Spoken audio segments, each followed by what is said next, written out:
Oi pessoal, tudo bem? Sejam bem-vindos para mais uma meditação sobre o Evangelho. O trecho de hoje está em Lucas, capítulo 6, versículos de 1 a 5. E nós estamos reunidos em nome do Pai, e do Filho e do Espírito Santo. Amém. Vinde, Espírito Santo, vinde por meio da poderosa intercessão do Imaculado Coração de Maria, vossa amadíssima esposa.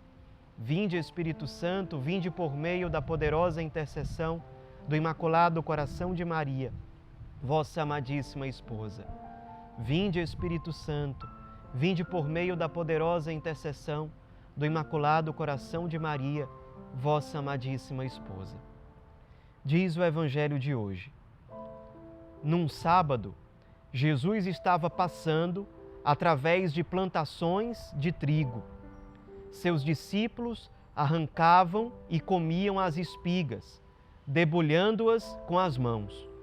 Então, alguns fariseus disseram: por que fazeis o que não é permitido em dia de sábado? Jesus respondeu-lhes: acaso vós não lestes o que Davi e seus companheiros fizeram quando estavam sentindo fome? Davi entrou na casa de Deus, pegou dos pães oferecidos a Deus e os comeu, e ainda por cima os deu a seus companheiros. No entanto, só os sacerdotes podem comer desses pães. Jesus acrescentou: o Filho do Homem é Senhor também do sábado. Pessoal, como é muito comum nos evangelhos, Jesus aqui está, de certo modo, escandalizando alguns mestres da lei, porque ele está fazendo o que os fariseus, por exemplo, acreditavam que não podia ser feito no sábado, porque o sábado era um dia consagrado a Deus, era o dia do Senhor. E é interessante, uma espécie de prenúncio que existe aqui no Evangelho, que os apóstolos, os primeiros sacerdotes ordenados por Nosso Senhor, eles, num dia de sábado, dia consagrado a Deus, eles debulham o trigo para se alimentar do trigo. É um prenúncio daquilo que viria a ser algum tempo depois, após a ressurreição de Jesus. Aqueles apóstolos, como os primeiros bispos da história do cristianismo, eles, no dia do Senhor, que não seria mais o sábado, mas passará a ser o domingo, o dia da ressurreição, no dia do Senhor, eles sempre vão pegar o trigo feito pão para ser consagrado e ser o Cristo ressuscitado entre nós. Então, de certo modo, nas entrelinhas do Evangelho de hoje, nós temos um prenúncio do que será celebrado no próprio dia do Senhor, no verdadeiro dia do Senhor, após a paixão, morte e ressurreição de Jesus.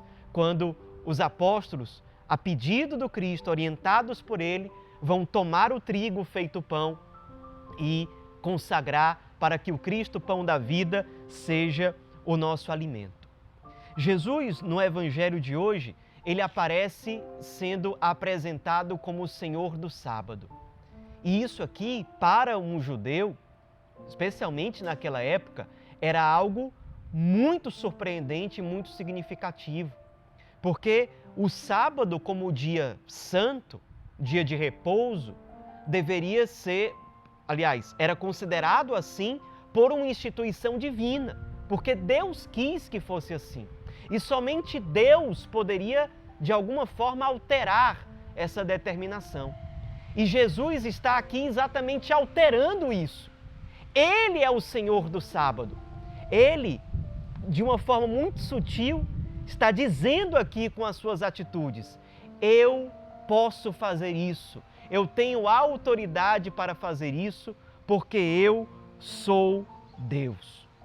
Eu, que sou o Filho do Homem, como dizia o Antigo Testamento usava a expressão Filho do Homem para se referir ao Messias que iria chegar. Ele se refere a si mesmo como Filho do Homem para dizer: eu sou o Messias esperado. E mais do que isso, o Messias esperado é o Verbo divino encarnado que se faz homem. Jesus, portanto, ao modificar o modo de lidar com o sábado, ele ensina para aqueles mestres da lei que ele tem identidade divina, que a sua autoridade vem do fato de ele ser verdadeiramente o Filho de Deus, ou como nós professamos, ele é verdadeiramente Deus e verdadeiramente homem. E por isso ele é Senhor do sábado. Ele não é só Senhor do sábado, é Senhor de todos os dias da nossa vida. Ele é Senhor das nossas escolhas, do nosso ano. Ele é o Senhor do tempo. Ele é o Senhor do tempo. E aqui vem um ponto para a nossa meditação. Nós temos tomado posse dessa verdade evangélica, de que o Cristo é o Senhor do tempo. Ele tem sido realmente o Senhor do meu tempo. Será que o meu dia a dia, a minha rotina, a minha agenda, ela é para o Cristo? Ele tem sido o Senhor do meu tempo. Um dia, o Senhor, na sua bondade, na sua misericórdia, Ele vai perguntar para nós: o que você tem feito com o seu tempo? Você tem desperdiçado com futilidades? Ou você tem realmente gastado o seu tempo para aquilo que não passa? Para ser mais santo, para servir, para se consumir, para amar? O Cristo é o Senhor do sábado, porque o Cristo é o Senhor do tempo. Isso tem sido realidade para mim? Ou tem sido simplesmente um ponto da doutrina que eu conheço? Não pode ser somente um ponto de doutrina. Isso tem, para ser espiritualidade, tem que ser encarnado na minha vida, na minha agenda, na minha rotina, no meu dia a dia. O meu tempo tem se estruturado a partir de Cristo. Ele é o Senhor da minha vida. Como tem sido construído o meu projeto de vida? Será que eu tenho construído um projeto de vida colocando o Cristo à margem ou dando para Ele aquilo que sobra? Ou será que Ele é realmente o eixo que estrutura todas as minhas escolhas, cada segundo do meu tempo? Será que eu posso dizer: Senhor, Tu és o Rei de toda a minha vida, cada segundo do meu dia é Teu? Será que eu posso dizer isso com verdade?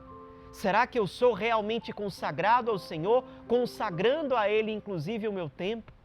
Não significa que nós não vamos mais descansar, que nós não vamos ter tempo para a família, mas eu vou estar com a minha família em Deus. O Cristo estará no centro. Eu vou descansar colocando o Cristo no centro. Aliás, São José Maria Escrivá ensina: descanso verdadeiro não significa não fazer nada. Nós podemos sim descansar de uma forma sábia. Descansar, por exemplo, com uma leitura que seja edificante, que você sempre diz que não tem tempo. Descansar visitando alguém que eu não via, visitando alguém que vai ser, de alguma forma, iluminado pela minha presença, ou pela presença de Deus na vida dela a partir de mim. Descansar não é ficar sem fazer nada. Descansar é utilizar o seu tempo de modo sábio, com coisas diferentes daquela que você está habituado a fazer todo dia, mas vivendo aquele momento que é de descanso para Deus. Nós precisamos aprender, como diz aquela música, que o meu cansaço a outros descanse. Isso também é uma sabedoria. Claro que a gente precisa de tempo para descansar, mas nós precisamos também ser instrumentos para que outros descansem em Deus. E a gente faz isso ofertando a nossa própria vida. Quando Cristo é o Senhor do nosso tempo, o nosso tempo, mesmo quando nós nos cansamos, ele pode ser utilizado para que os outros passem a descansar em Deus.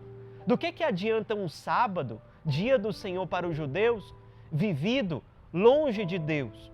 Isso não é um repouso verdadeiro, não é paz verdadeira dentro da alma. Vamos lembrar disso no nosso dia a dia, no nosso apostolado, no nosso trabalho, na nossa vida ofertada. Que o nosso cansaço faça sentido, porque a outros descanse. É assim também que o Cristo será realmente o Senhor da nossa vida, do nosso tempo, não só do sábado, mas de todos os dias da nossa semana. Ave Maria, cheia de graça, o Senhor é convosco. Bendita sois vós entre as mulheres, e bendito é o fruto do vosso ventre, Jesus. Santa Maria, Mãe de Deus, rogai por nós, pecadores, agora e na hora de nossa morte. Amém. Em nome do Pai, do Filho e do Espírito Santo. Amém.